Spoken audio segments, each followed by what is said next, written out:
boys and girls, it's me, and we're in the repair lair.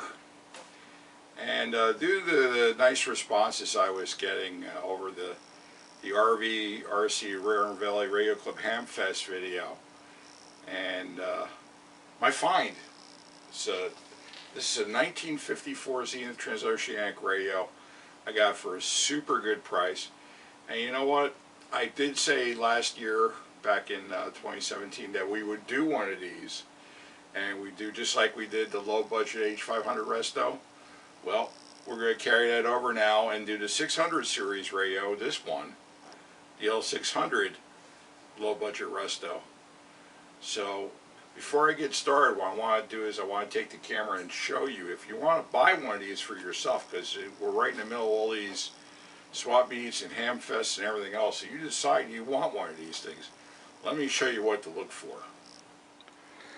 Okay, now this radio is somewhat rare. Rare doesn't always necessarily mean valuable, and that's kind of sort of the case with this one. But it is a little bit unique, and let me show you what the unique features are, as well as what you really should be looking for if you decide to buy one of these. Alright, so let's get started. Now, one thing that's nice is that the 600 series has two unique knobs. Now, an H500, like the radio we did last year, has two knobs similar to this. Now this radio is nice because both the knobs are there, and they both have what's called the knob brights. That's these little brass inserts that are inside the knobs. And the 600 series sets have this little flap on top. Now when you move this and go to turn the radio on, well, that's why. There's the word on. And that's just there to remind you that if you're running it off a battery pack, like if you remember when I jump-started this in the parking lot, well, if you are running it off a set of batteries, then that's what you're going to be looking for. Now, the knobs are there, and they're the right knobs for this radio, so I was happy about that.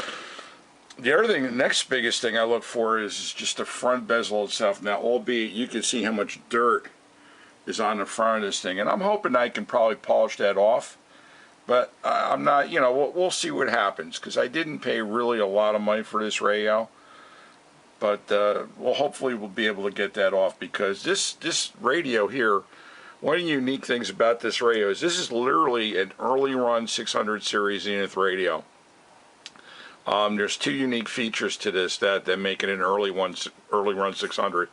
One is, and it's a little bit difficult to see maybe in this light, but if you look toward the top, you see right above the 31 meter band, that's this band right here where I got my finger. You go above that and you see numbers in red. Okay, and that's like the little log scale that they have. Well, those numbers are in red. The later versions of the 600 series, or even the later L600 series, didn't have that. They were, all the lettering was in white. And then the other unique feature is the inset of the wave magnet is in gold. Now, albeit it's dirty, and that's basically your broadcast antenna. But also the early run 600s had that gold inset painted wave magnet. So those are really kind of two things. And I knew that when I saw it in the radio, I got excited. Another thing you want to look for is over here. This is the antenna now. It's having a problem springing up. To have to pop off the back. But there's also a clip that's on here. I'll show it to you later on. But this actually has the clip. I think that the spring part of the antenna is, the top section is almost always bent, and that's probably why it's not popping up right now. But that can be easily fixed, and I'll show you how to do that. So anyway, and then of course, you know, look at the stag, you know, the black covering. You know, sometimes you get some loose spots like you have here, and that can easily be remedied by just gluing that back on.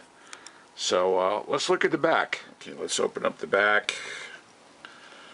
And I got really excited when I saw this. Now here's the antenna again. Let me spin this around so you can see. You see this little clip right here? Let me get a pointer. Oh, where's my pointer? There it is. Right there. You want to make sure that the top of the antenna has that little clip on there. It's not the end of the world, but it should be on there. So, also on the 600 series, it has this little cord reel right here. This is actually a spring-loaded cord reel. So when you take the antenna out, it should also have this 90-degree angle plug. This is the correct plug for the radio. So as I let go, you see how it's springing it back. So this is actually in very good shape. But there is a way you can take them apart and get them going. Also, okay, the tubes. Make sure all the tubes are there, and also might want to take a look at this and make sure that this tube is a 1L6, which it is on this radio.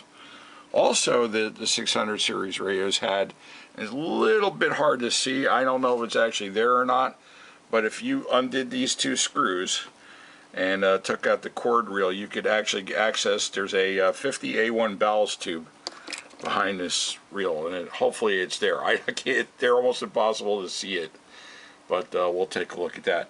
Also, this radio still has the original battery. Now, you remember when I took this out, you can see the dried up acid. I took this off, and I did all this, and all this dried up battery acid came out of it. And even the original, you can see behind it, this is the wave rod antenna for shortwave. See behind her, that's the original battery to light up the dial for the dial light. So all that is there and good. And also we even have, well, the only thing that was missing is one suction cup. That's no big deal. I have a pile of them. This is the extended wire for the wave magnet, for the wave magnet antenna. That's why it's plugged in up here, similar to the H500 we did last year. And this radio even has the original manual, and underneath of this, let me lift this up so you can see the original schematic diagram. And that's what put me over the edge between that and the price of what I paid for this thing. I just was really excited about it. So I think that's pretty much it for today. Oh, the other thing about the L600 is that the headphone jack is on the back of the chassis. Zenith used to have a set of headphones along with the G500 and the H500 that had a 90-degree angle plug, and I hardly ever see them around. They're really rare. But the rest of the 600 series had the headphone jack on the front. So the next radio, or next year radio, was 1955, which would have been an R. So the R, the T, the Y, the A, and the B600 all had these in the front. So that's another unique piece, or another part of the L600 that's unique. So I think we're going to just end it here, and then the next time we do a video, we're actually going to get in here and start dissecting and having a look at things. So get your soldering irons ready and your tools and everything, and we're going to have at it. So anyway, thanks for watching. Hope you enjoyed this. So oh, and also make sure your latch isn't broken. You see that little clasp on there? That these things have a tendency to break off. So that was on there too. So thanks for watching, everybody. Take care. Bye. Every time it rains, pennies from heaven.